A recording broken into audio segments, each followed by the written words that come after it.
Welcome to Low Key PD. In this video, we're going to explore the paragraph questions in Google Forms. You have a Google Form question and you make sure that it's set to paragraph.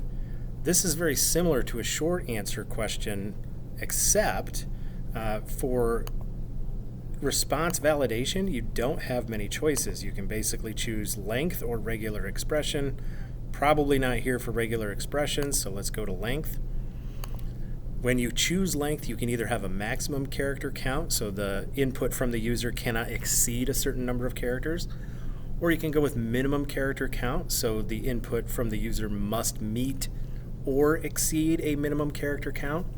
And then whichever one you want, you can just set that number and the custom error text. Now, the reason you would want to use a paragraph question style is generally the user understands that it is expected to be a long form text entry. Whereas with a short answer question, you're not looking for a huge answer, you're just looking for a short little blurb of information. Whereas for a paragraph question, you would be looking for a much more detailed and thorough response from the users. And that is how you can use a paragraph question in Google Forms.